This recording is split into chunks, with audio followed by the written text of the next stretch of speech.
नमस्कार, मैं राकेश कुमार। आप देख रहे हैं मेरा दोस्तों।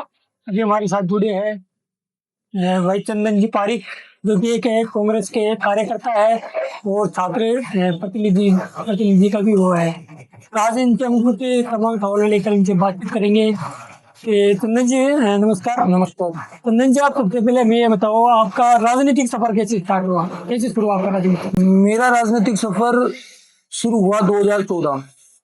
2014 में मैं राजकीय महाविद्यालय राजगढ़ में सेकेंड ईयर में पढ़ता था। तब मैं चुनावी माहौल में सक्रिय हुआ, छात्र चुनावों में सक्रिय हुआ।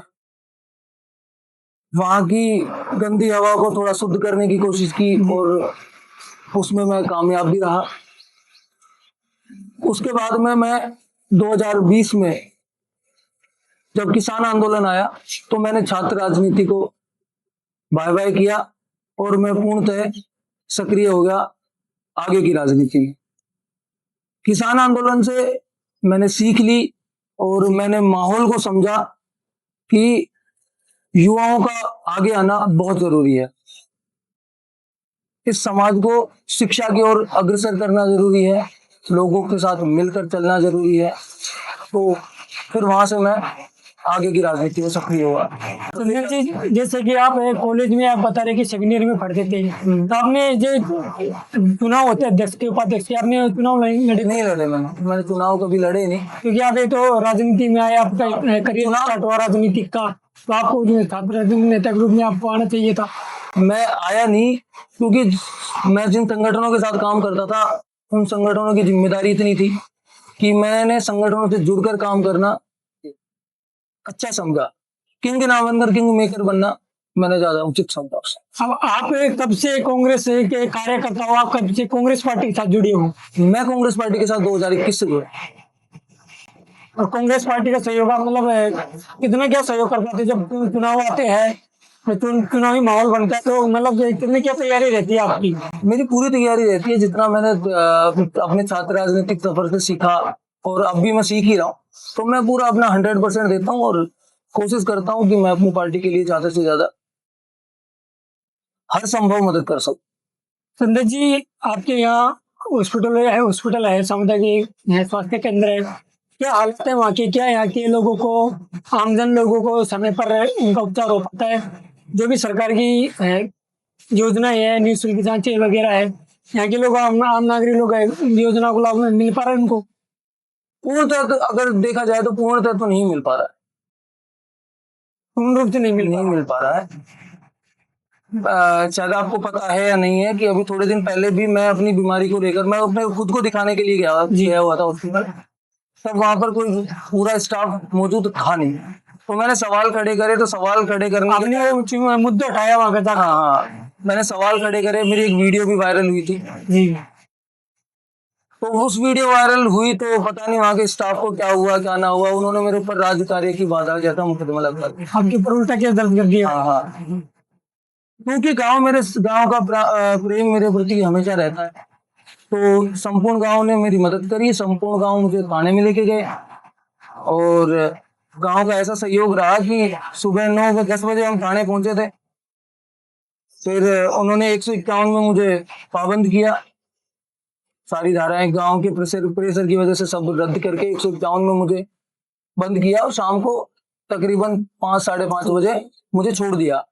लेकिन वो जो 9-10 बजे से और शाम के 6 बजे तक का समय था, पूरा गांव वहां थाने के सामने मौजूद था और मुझे पूरे गांव ने आश्वासन दिया कि अगर आज तेरे को नहीं भी छोड़ा गया तो कल हर घर से महिलाएं, बच्चे वगैरह सब राजगढ़ में पड़ाव देंगे। मतलब इस तरीके से मुझे जो गांव का प्रेम मिला, क्योंकि मैंने गांव के मुद्दे उठाए। गांव वालों को जो इलाज नहीं मिल पा रहा था वो उठाया, आवाज उठाई, गांव वालों के लिए लड़ाई लड़ी। तो उसका फायदा ये रहा कि अब जो स्टाफ आता है वो समय पर स्टाफ आता है, समय पर कहने गए आपने जो मुद्दा ठहराया है उसमें सफलता मिला। हाँ, उसमें मुझे सफलता मिली। अब सुचारू रूप से चल रहा है। हाँ, अगर आपके साथ में ऐसी, लेकिन अब एक छोटी सी प्रॉब्लम है, मैं आपके माध्यम से बताना चाहता हूँ। प्रॉब्लम ये है कि हेड ऑफ द इंचार्ज एक है, डॉक्टर एक है जी। अब आपको पता है कि वो रोज तो ड्यूटी कर नहीं सकते, कभी उन्हें मेडिकल इमरजेंसी भी होती है, कभी फैमिली इमरजेंसी भी होती है, तो तब वो हॉस्पिटल छोड़ के जाते हैं, छुट्टी पे जाते हैं, तो उनकी जगह ड्यूटी करने वाला कोई नहीं है। भाई गांव वाले तो वहीं के वहीं है ना, गांव वालों को कभी बीमारी का सामना करना पड़ सकता है। तो मेरा सवाल ये है कि उनकी जगह ड्यूटी कौन करेगा और उनकी जगह मेरे गांव वालों को इलाज कौन देगा? कौन करेगा? मतलब जो भी आपके ऊपर मुकदमा दर्ज हुआ है, हाँ, आप कांग्रेस के कार्यकर्ता हो, आपने इन चीजें समस्याओं के बारे में अपने विधायक, कांग्रेस के विधायक हैं, नहीं बताया, उनको बताया? नहीं बताया, क्योंकि मैंने इसलिए नहीं बताया कि मुझे ये गर्व होता है ये बात बताने के लिए पर भी, क्योंकि मेरे साथ मेरा पूरा गांव था, तो मैंने गांव मेरे साथ था, गांव के बड़े बुजुर्ग, महिलाएं, मेरे छोटे भाई, मेरे युवा साथी सब मेरे साथ थे, तो मुझे उचित नहीं लगा कि पार्टी से मदद लेना या पार्टी को बताना, क्योंकि जब परिवार साथ है और गांव, और मैं परिवार ही बोलता हूँ पूरे गांव को, क्योंकि वो मेरा परिवार ही मैं समझता हूँ। जब मेरे साथ मेरा परिवार खड़ा है और मुझे पता है कि मेरा परिवार हर लड़ाई को मेरे साथ लड़ लेगा, तो मैं अनावश्यक परेशानियां क्यों दूं किसी। हालांकि मुझे पता था, मुझे पूर्णतः विश्वास था कि मैं छोटे से छोटे कार्यकर्ता को या बड़े से बड़े कार्यकर्ता को अगर फोन करके कह देता कि मुझे ये तकलीफ है, तो शायद अलवर जिले की पूरी कांग्रेस राजगढ़ में होती। आपके शायद कांति प्रसाद मीणा जी विधायक है आपके, जी जी जी जी, तो उनके कार्यकाल को कैसे देखते हैं आप? कितना वो विकास का काम कर बहुत रहे हैं? अच्छा कार्यकाल है। आप मुझे उनके 4-5 काम बता सकते हो उन्होंने आपकी जो पंचायत में किया हो? देखो, उनके अथक प्रयासों के कारण हमारे गांव में जीएसएस आया। जी। सरकारी जो हॉस्पिटल अभी आप देख रहे हैं वो उनके प्रयासों के कारण आया। अब जो हर घर नल की जो योजना है उसको भी जल्द से जल्द करवाने का उनका जो संकल्प था वो भी हो रहा है। अभी मैं बताऊं आपको, अभी 5 तारीख की बात है, हम एक विवाह उत्सव में मिले थे। जी। तो मैंने उनसे आग्रह किया कि हमारे गांव की जो महिलाएं हैं, छात्राएं हैं, उन्हें बाहर लाइब्रेरी में पढ़ने जाना पड़ता है। तो मेरा उनसे निवेदन था कि ऐसा कुछ माहौल क्रिएट कर सकते हैं या फिर ऐसी कोई लाइब्रेरी हम यहाँ पे बना सकते हैं जिससे मेरी महिलाएं, छात्राओं को यहीं पर सुविधाएं मिल जाए और माता बहनों को पढ़ाई करने में कोई दिक्कत ना हो और बाहर ना जाना पड़े। तो उन्होंने तुरंत पता नहीं किसको फोन किया, उन्होंने फोन करके कहा कि 2 कमरे यहाँ के लिए अलॉट करवाओ, अलॉट किया जाए, है ना।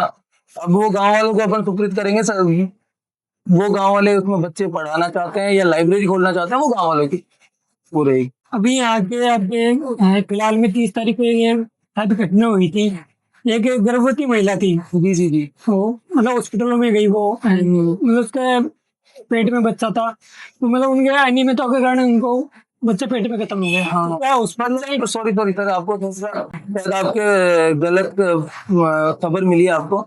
बच्चा पेट में खत्म नहीं हुआ था, बच्चा जन्म लेने के बाद खत्म हुआ।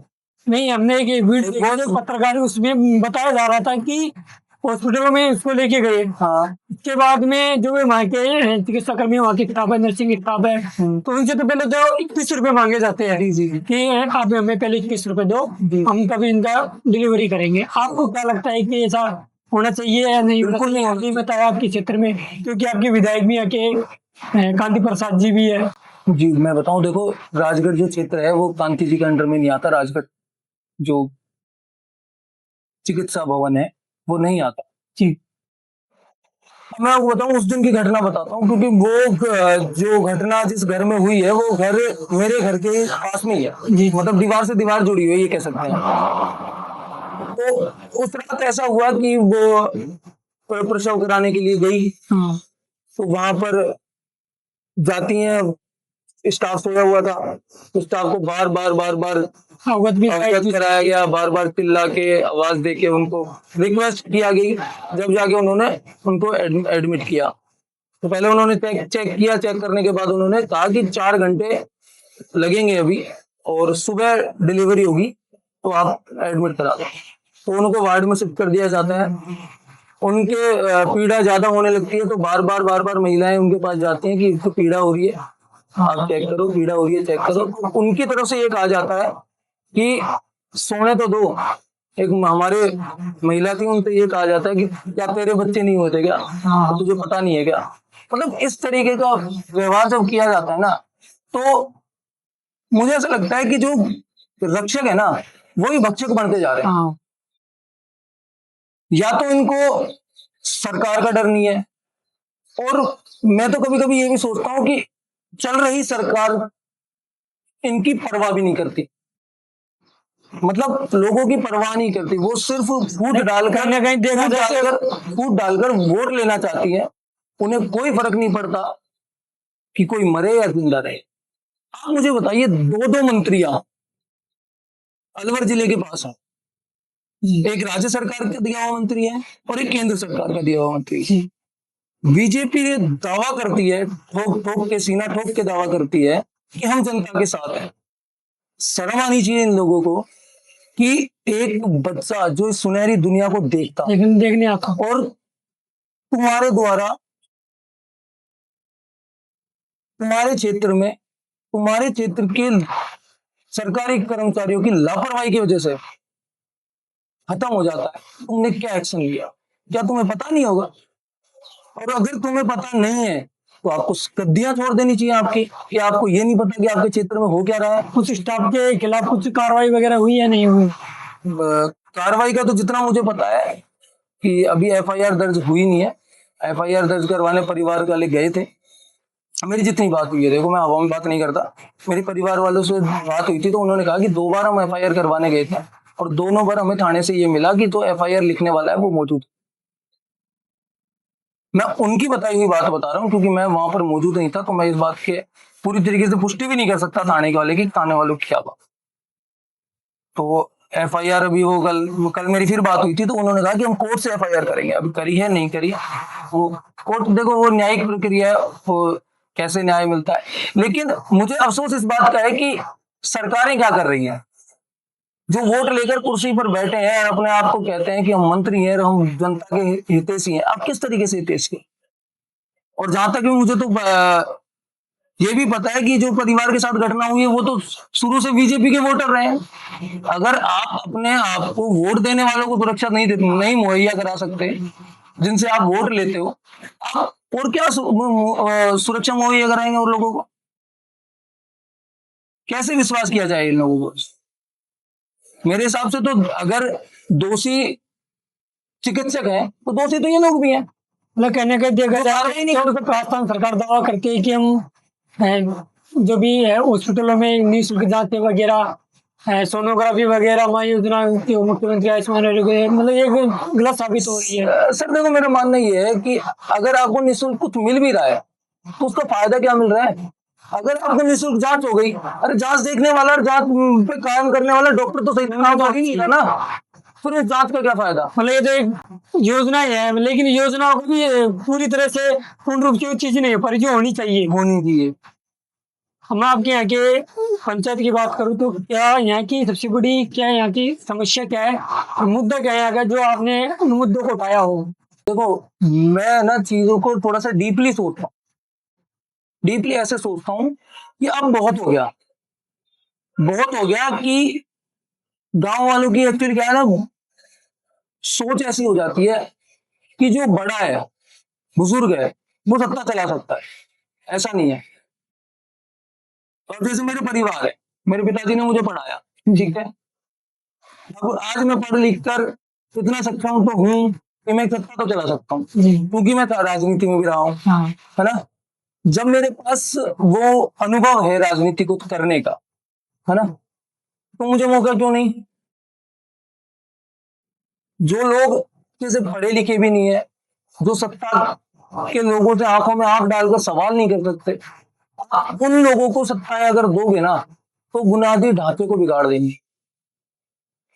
होता क्या है कि जैसे मान लो पंचायत है, पंचायत के मेन जो मुद्दे होते हैं ना, वो होते हैं कि शिक्षा समय पे मिलनी चाहिए, चिकित्सा समय पे मिलनी चाहिए, पानी समय पे मिलना चाहिए, सड़कें ठीक होनी चाहिए।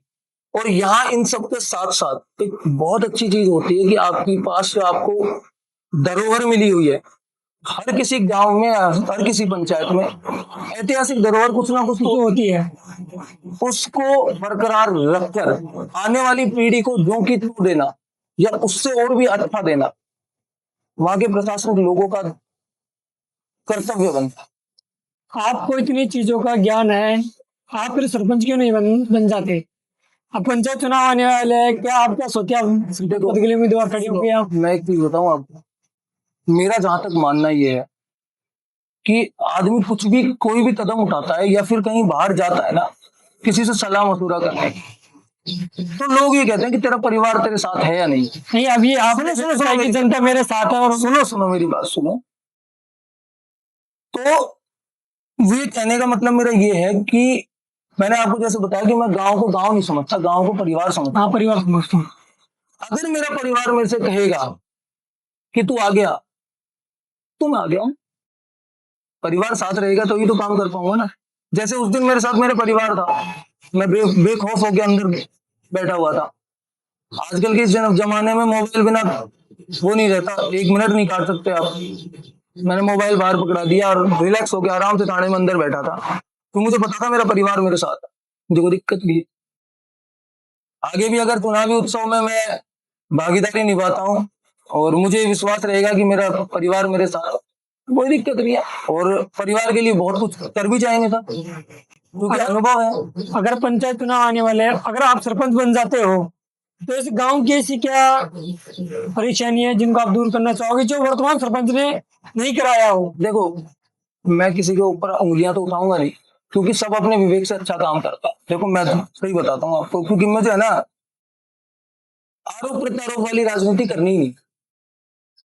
मैं तो ये करना चाहता हूँ कि भाई मैं क्या कर सकता हूँ। हम वही चीज हम मैं क्या कर सकता हूँ, आपका विजन क्या है? जब सरपंच बन जाते तो आपका क्या विजन? मेरे साथ है ना शुरू से, आज से नहीं, मैं शुरू से जब से राजनीति में आया ना, मेरे 2 ही विजन है। एक तो शिक्षा अच्छी होनी चाहिए। शिक्षा के लिए हम क्या कर सकते हैं, क्योंकि जब पढ़ लिख कर आदमी आगे पहुंचता है ना, तो उसको इतना विवेक होता है उसके पास कि वो सवाल कर सकता है। और जो सवाल कर सकता है ना साहब, वही समस्याओं के रिजल्ट ला सकता है, समस्याओं का समाधान कर सकता है ना। तो शिक्षा मेरा मेन मोटिव है कि हर जगह छोटे से छोटे बच्चे को भी अच्छी शिक्षा मिलनी चाहिए। और जो 12th पास करके निकल रहा है, तो उसके लिए भी एक मोटिवेशन कुछ ऐसा होना चाहिए कि वो उसने 12th कर ली, कहाँ जाए, क्या कर सकता है, किस क्षेत्र में अच्छा कर सकता है। तो उसको समझाने के लिए एक ऐसे माहौल को क्रिएट करने की जरूरत है कि 12th करते ही बच्चा ये ना पूछे किसी से कि यार मुझे क्या करना है, उसको पता होना चाहिए कि मुझे मैं क्या कर लूंगा। तो वो एक माहौल है ना, वो क्रिएट करना चाहता हूं। दूसरा, मैं स्पोर्ट्स लाइन में गांव को आगे बढ़ाना चाहता अब यहाँ खेल मैदान है हूं। नहीं है, जबकि जैसा कि मुझे पता है, तो मैंने सीखा है कि पढ़ाई के साथ साथ ना खेल होना भी बहुत जरूरी है।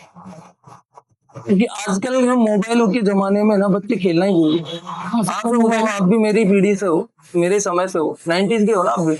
हाँ, तो अपन जो बचपन में खेल खेलते थे, बहुत सारे खेल ऐसे थे जो भागा दौड़ी वाले खेल थे, अपनी एक्सरसाइज वगैरह सब हो जाते थे। तो भूल गए था। क्या आजकल के बच्चों को वो मिल रही है? नहीं मिलती। क्योंकि माहौल ही क्रिएट ऐसा कर रखा है, कुछ पेरेंट्स ने कर रखा है, कुछ आजकल के शिक्षकों ने भी इतना प्रेशर डाल रखा है पढ़ने पढ़ने का। ठीक है, पढ़ाई जरूरी है, बहुत ज्यादा जरूरी है, लेकिन उसके साथ खेल भी बहुत जरूरी है। और गांवों को देखते हुए मैं अपने गांव की तरफ देखता हूँ कि एथलेटिक्स में या फिर कहीं स्पोर्ट्स में मेरे गांव में तो कोई लोग जा ही नहीं पाते। क्यों? उनको वो सुविधाएं नहीं मिल पाती। क्या इतने बड़े गांव में खिलाड़ियों की कमी है क्या, खेलने वालों की? लेकिन उनको सिखाया जाएगा, खिलाया जाएगा, तभी तो आगे बढ़ेंगे ना। अब मैं राज्य स्तर की बात करूँ, सचिन पायलट जी एक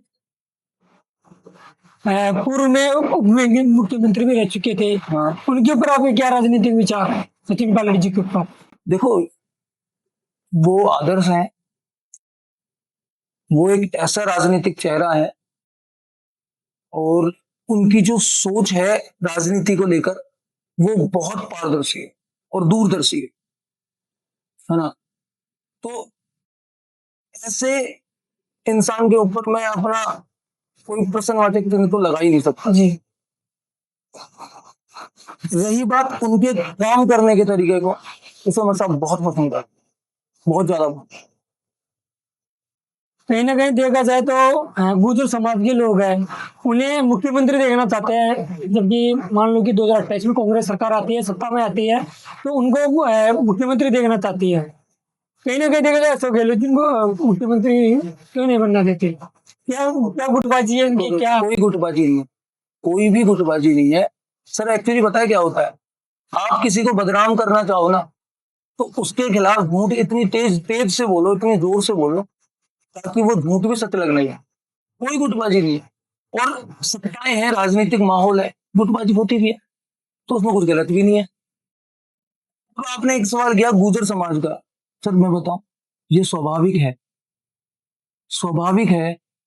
किसी भी जाति का व्यक्ति ये सोचता है कि अगर कहीं पर बड़ी पद पर अगर कोई बैठा हो तो मेरी जाति का हो, ताकि मैं गर्व से कह सकूं कि भाई हमारा कुछ है ना। और ये ऐसा नहीं है कि ये स्वाभाविक है, हर जगह है, हर क्षेत्र में, कहीं पे भी चले जाओ आप, किसी आप दफ्तर में चले जाओ और वहां का पियोन आपकी जाति का मिल गया, पियोन, मैं नीचे से 4th क्लास से बात कर रहा हूँ, वहां अगर वो आपकी जाति का मिल गया तो भी आपको गर्व होगा। सब मुख्यमंत्री की बात है, मुख्यमंत्री का पद छोटा मोटा थोड़ी ना होता है जी। हलवा तो सबको चाहिए था, और इसमें कुछ गलत भी नहीं है। अभी फिलहाल अब देखा जाए तो टोंक में राधा मोहनदास अग्रवाल जी के द्वारा सचिन पायलट जी के ऊपर एक गलत टिप्पणी की जाती है। उनके ऊपर आप क्या कहना चाहोगे? उनकी क्या प्रतिक्रिया रहेगी? आप उनको क्या जवाब देना चाहोगे? सर मैं बताऊं ना, मैं अमित शर्मा जी की एक बात कहना चाहता हूँ। अमित शर्मा जी कवि हैं, वो कहते हैं कि अगर बुरा है ना तो गलती शुरू की होती है, और शिष्य अगर नालायक है तो गलती गुरु की होती है। रुकी होती है। जिनके बड़े लीडर ही बोलने की सभ्यता ना रखते हो, ठीक है, 2.5 करोड़ की गर्लफ्रेंड वगैरह कुछ ऐसे शब्द किसी के लिए इस्तेमाल करते हो, ठीक है, किसी पढ़े लिखे लीडर को पप्पू साबित कर जाते हो, है ना? तो उनके शिष्यों से आप क्या उम्मीद करोगे? कर सकते हो क्या आप? तो उनसे कोई उम्मीद नहीं है साहब कुछ खास। वो वही करेंगे जो वो अपने लीडरों से सीख रहे हैं। और मैं बताऊं, ये लोग ऐसे होते हैं जो दूसरे को नीचा दिखाकर चलना चाहते हैं, और दूसरे को नीचा दिखाकर राजनीति नहीं होती मेरे हिसाब से। तो नहीं है, आप जनता के लिए आते हो, जनता के लिए काम करो, जनता डिसाइड करेगी हमें किसको चुनना है। आप एक दूसरे के लिए अभद्रता से बात कर रहे हो, असंयम टिप्पणियां कर रहे हो, तो आप सर अपने माहौल की और किन लोगों में आप बैठते उठते हो वो दर्शाते हो, किसका क्या बिगाड़ रहे हो? सर जैसे कि हम टॉक में भी फिलहाल ग्राउंड रिपोर्टिंग करने गए थे, तो हमें उन सूत्रों के मुताबिक ये पता चला कि सचिन पायलट जी हमारे क्षेत्र में जन सुनवाई के लिए नहीं आते। तो एक हनुमान बेनीवाल जी के द्वारा उनके ऊपर एक टिप्पणी की जाती है कि सचिन पायलट जी जनता के बीच इसलिए नहीं जाते कि वो काले पड़ जाएंगे। आपकी क्या प्रतिक्रिया है हनुमान बेनीवाल जी के ऊपर? सर हनुमान बेनीवाल जी की अपनी सोच होगी, हो सकता है कि धूप में काले पड़ जाएंगे। उनको ऐसा लगता होगा कि धूप से लोग काले हो जाते हैं, शायद उनकी सोच है। बट आप मुझे एक बताओ, गाय सफेद कलर की होती है जी जी। और धूप में घूमती है, हाँ पहाड़ों में धूप में घूमती है, जी। और भैंस घर के अंदर बंधी रहती है, हाँ बंधी रहती है, अंदर ही रहती है, छाया में ही रहती है। हाँ। तो वो छाया में रहने से सफेद क्यों नहीं हो गई, और वो धूप में घूमने से काली क्यों नहीं हो गई? सर ये एक्चुअली क्या है ना, ओछी मानसिकता है, ओछी टिप्पणियां हैं, इन पर ना ही बात की जाए तो बढ़िया है, क्योंकि ये छोटी छोटी चीजों पे बात करके समय खराब नहीं करना चाहिए मेरे हिसाब से। ये लोग क्या है, एक्चुअली क्या है ना, ये असल मुद्दों पर बात नहीं कर सकते। ये क्यों नहीं बात करते कि अशोक गहलोत जी द्वारा बच्चों को मोबाइलें बांटे गए थे पढ़ने के लिए, शिक्षा के क्षेत्र को आगे बढ़ाया गया था, इंग्लिश मीडियम स्कूल खोले गए थे, बेरोजगारी भत्ता दिया गया था समय पर। क्यों नहीं बात करते? क्योंकि ये फंस जाएंगे, ये खुद नहीं कर सकते वो काम जो माननीय अशोक गहलोत जी ने किया था। अभी रात इनने 25 लाख तक का बीमा किया था, सड़क सुरक्षा का बीमा किया था, सड़क दुर्घटना बीमा किया था। ये लोग नहीं चला पाए उस चीज को, आते बंद कर दिए। कितने काम इन्होंने हमारी सरकार के बंद कर दिए, क्योंकि ये कर नहीं सकते। इनके पास अनुभव ही नहीं है ना सर। जिनके पास अनुभव होगा वो कर पाएंगे, इनके पास अनुभव नहीं है, किसी को भी उठा के मुख्यमंत्री बना देते हैं, कुछ भी कर लेते हैं। सर मुख्यमंत्री वो बनता है जिसके पास सत्ता का अनुभव तो हो। जो पहले सरपंच था, कल को तुम्हारे छत्र छाया में पता नहीं वोट चोरी से बना, कैसे बना मुख्यमंत्री, वो विधायक बन गया, विधायक बनने के बाद तुमने उसको तुरंत मुख्यमंत्री बना दिया। क्या था उसके पास? कोई अनुभव था उनके पास? आज भी कहा तो पर्ची वाला मुख्यमंत्री जाता है ना जी। ऐसे है सर। ये मुद्दे की बात कभी नहीं करेंगे लोग, चाहे हनुमान बेनीवाल हो या फिर आपने बताया वो कोंक वाले नेताजी हो, तो मुद्दों की बात नहीं करें। मुद्दों पर बात करेंगे ना सर, फंस जाएंगे लोग। सर टोंक में हमने बुजुर्ग जो किसान है, जनता है, उनकी बातचीत की थी। वो बता रहे कि हमारे क्षेत्र में कोई विकास का कार्य नहीं हुआ, नहीं हमारी जनता के बीच में वो आते हैं। मतलब सूत्रों में तो अभी हमें चीजों का पता चला।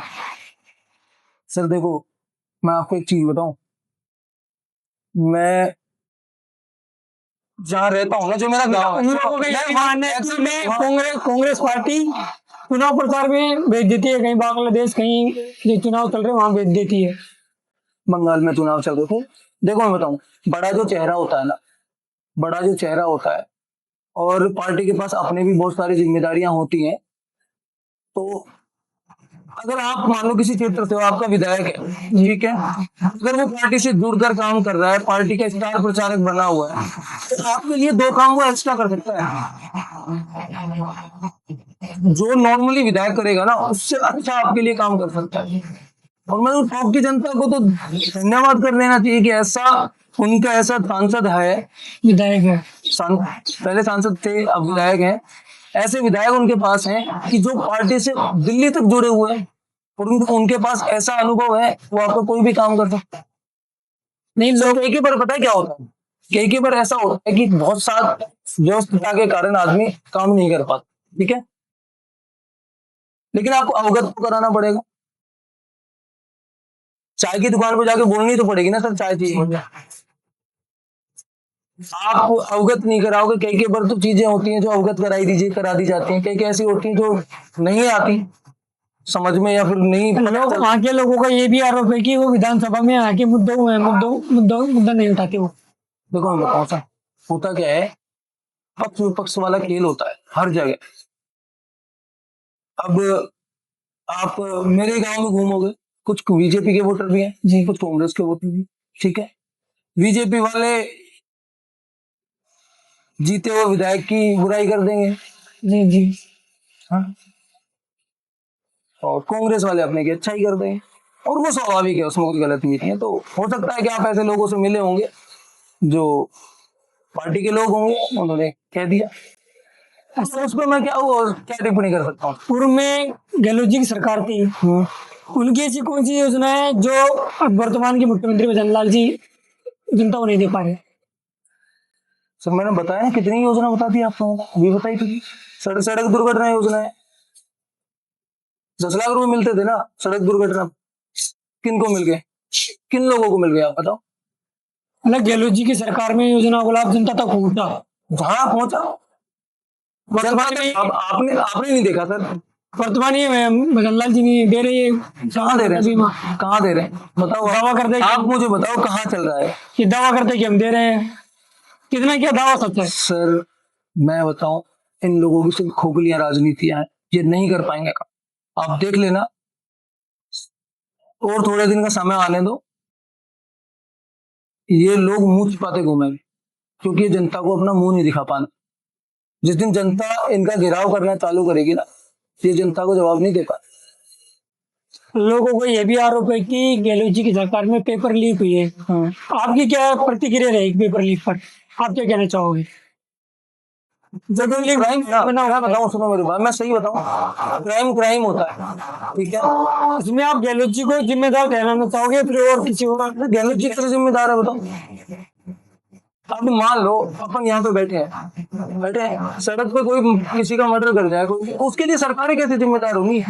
सरकार जिम्मेदार कब होती है जब अपराधी उनके सामने घूम रहा हो, तो सरकार उनके ऊपर कोई एक्शन नहीं ले पाता, समझ लो। तो पेपर लीक हुए ठीक है, लेकिन समय रहते हुए पेपर लीक करने वाले को पकड़ा गया नहीं पकड़ा गया?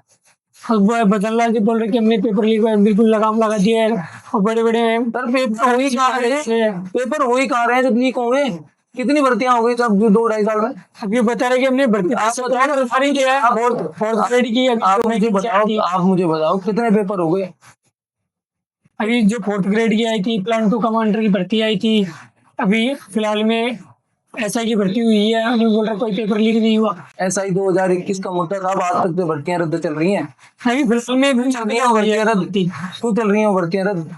और अगर भर्तियां रद्द हुई भी है, मान लो भर्तियां रद्द हो गई, तो उन बेकसूर लोगों का क्या जो उस भर्ती में एग्जाम देने गए थे 2021 में, और अगर आज उनका एग्जाम लगे तो वो ओवरएज हो गए, उनको जवाब कौन देगा? ये तो मैं चीज पूछ रहा हूँ आपसे कि इसमें जिम्मेदार कौन है पेपर लीक पर? पेपर लीक का जिम्मेदार क्रिमिनल होता है जो क्राइम करता है। देखो मैं बताऊं आपको बात, लेकिन न्याय नहीं मिल पाना उसमें सरकार दोषी। चाहे वो सरकार हमारी हो, सरकार भाजपा वालों की, किसी की भी हो, अगर उचित समय पर न्याय नहीं मिल रहा ना सर, तो उसमें सरकार दोषी। मैं पेपर लीक या किसी भी क्राइम पे ना, मैं किसी सरकार को दोषी नहीं ठहरा सकता, क्योंकि क्राइम क्रिमिनल करते हैं सर, नेता नहीं करते। हमने बदनलाल जी की एक सोशल मीडिया पे एक वीडियो देखी थी, उन्होंने इन चीजों के बारे में बताया कि पिछली कांग्रेस सरकार में पेपर लीक हुए, युवाओं का भविष्य बर्बाद हुआ। इन चीजों के ऊपर आप क्या कहना चाहोगे कि वास्तविकता में भी खराब हुई इन चीजों पर? सर मैं बता तो रहूंगा, मैंने बता दिया आपको, क्रिमिनल क्राइम करता है, समय पर न्याय नहीं मिलना सरकार का दोष होता है, चाहे वो सरकार हमारी है चाहे किसी की। अब और मैं कैसे खुल के बताऊं फिर आप? वर्तमान में राजस्थान के मुख्यमंत्री मदनलाल शर्मा जी है, जो अभी फिलहाल मौजूदा नए बने हैं। उनके कार्यकाल को आप कैसे देखते हैं कि कितना क्या कारगर रहा उनके? सुनने पर देखता हूँ, मैं सुनने पर देखता हूँ, कुछ नहीं हुआ। वो तो बोल रहे कि मैं किसान का बेटा हूँ और किसानों के लिए काम कर रहा हूँ। सर मैं कितना काम कर रहे हो आप? आपने तो मुझे याद दिला दिया, मैं भूल गया था वो बात, और मैं अंदर ही अंदर याद करना भी चाह रहा था कि कुछ ऐसी बात उन्होंने बोली थी जो बड़ी याद क्यों नहीं आ रही। किसान का बेटा कहते हैं, मुझे समझ में आ गई, आपकी वो बात याद आ गई। अभी उन्होंने कहा कि किसान साल भर में 20-25 दिन काम करता है। आप भी किसान पुत्र है? नहीं, किसान नहीं। किसान पुत्र होंगे या किसान को काम करते देखा होगा? सर मैं किसान पुत्र हूँ, आप किसान? मुझे पता है। मेरे फादर साहब पूरी रात आंख में से निकालते हैं कि मेरे खेत में कोई जानवर ना आ जाए, एक एक पेड़ को बड़ी बारीकी से देखता है, मतलब 24/7 का अगर कोई काम करता है ना, वो किसान करता है। और आप जिम्मेदार नागरिक हैं, आप जिम्मेदार मुख्यमंत्री हैं, आप जवाबदेही हैं हर चीज के। आप ऐसी छोटी और तुच्छ बात कैसे कर सकते हैं कि किसान 20 से 25 दिन काम करता है? सब किसानों की बिराइयां नहीं कभी सिल पाती, हमेशा फटी रहती है। किसान इतनी मेहनत करता है ना, उसे टाइम पर नहाने का भी समय नहीं मिल पाता उसे, और तो क्या ही बात करोगे। और आप इतने बेरुखेपन से, जैसे आप ना समझ 2 साल के बच्चे हो ना, वैसे बात कर रहे हो 20-25 दिन किसान काम पाओ, शर्म आनी चाहिए। किस तरीके के किसान बेटा हो, किस तरीके के किसान हो वो, जिन्हें ये तक नहीं पता किसान की हालत खराब हो जाती है काम करते करते, उसे दाम नहीं मिल पाते। उनका मानना ये भी है कि हमने किसानों के लिए कई योजनाएं चला रखी है, तारबंदी योजना हो गई, पीएम किसान सम्मान निधि पैसे हो गए, तो क्या कितना क्या धरातल पर क्या सच्चाई? सर मैं बताऊं, अगर फसल का उचित रेट मिलेगा ना, फसल का उचित रेट मिलेगा और तय सीमा में मिलेगा, है ना, तो सरकारी दर है, तो किसान को जरूरत नहीं है कि वो उसकी खेत की बाढ़ सरकार से चाहिए, वो खुद कर लेगा, सक्षम है, वो मेहनत से पीछे नहीं हटता। वो गोली में से बबूल में से कांटे काट के भी लगा सकता है, उसको तार की जरूरत नहीं है। ये तो सरकारी योजना मिलना चाहिए, उसको ऐसे भी नहीं चाहिए सरकार के 2,000 रुपए नहीं चाहिए, लेकिन उसको उसकी फसल का पैसा चाहिए, अच्छी दाम चाहिए। क्या आप वो दे पा रहे हो? सवाल ये है कि आप वो दे पा रहे हो? आप उस फसल के दाम की अगर बात की जाए तो आप क्या कर रहे हो? फसल के दाम पर बात, हमने तारबंदी योजना कर दी, तारबंदी योजना से फसल के दाम मिलते हैं क्या? नहीं, ये तो मुझे शिक्षा के लिए उन्होंने योजना निकाली, तो कितना क्या करा, थोड़ा बहुत पता है कि यहाँ के किसानों को फायदा मिल पा रहा है उनकी योजनाओं का, मैं ये चीजें जानना नहीं, वो तो मिल पा रहा है, देखो वो तो मिल पा रहा है, लेकिन मैं उसका फायदा पहुंचना चाह रहा हूँ ना सर। किसान को खुश कर दिया आपने, उसकी सरकार, चाहे कांग्रेस हो या बीजेपी की सरकार हो, कहीं ना कहीं देखा जाए किसानों को लाभ मिलना चाहिए। योजना चाहे कांग्रेस सरकार है तो बीजेपी सरकार की हो। हाँ, किसानों को तो मिलना चाहिए सर। किसानों को उनके हक का पैसा भी मिलना चाहिए। अगर ओलावृष्टि हो गई या कुछ प्राकृतिक आपदा आ गई, फसल खराब हो गई, तो समय पे उनको फसल का पैसा मिलना चाहिए, जो उनकी फसल बीमा का पैसा मिलना चाहिए। ये कौन सा वो हुआ कि फसल बर्बाद हुई है 22 में, पैसा मिल रहा है 24 में? साहब जी क्या है, कहीं ना कहीं देरी हुई। आप क्या कर रहे हो, एहसान कर रहे हो क्या? 6 महीने बाद जब उसको फसल बेच के जो पैसा मिलने वाला था, वो फसल प्राकृतिक आपदा से नष्ट हो गई, और सरकार से अगर वो अपने पैसों की मदद की गुहार मांगता है तो उसको सरकार 3-3 साल में पैसे दे रही है। कोई भी सरकार हो, ये क्यों एहसान कर रहे हो आप किसान के ऊपर? इतने उसके बच्चे क्या करेंगे? किसान फांसी इसलिए नहीं लगाता कि वो कमजोर होता है, वो फांसी इसलिए लगाता है क्योंकि उसकी सरकारें, जो उनके जवाबदेही जो लोग होते हैं ना, वो उनको समय पर जवाब नहीं दे पाते, समय पर उनका दुख दर्द नहीं समझ पाते। मैं तो कहता हूँ सत्ता में ऐसे लोग होने चाहिए जो सिर्फ किसानों के लिए काम करा। अगर किसान देश में काम सही रूप से काम करेगा ना सर, तो ये देश बहुत तरक्की करेगा।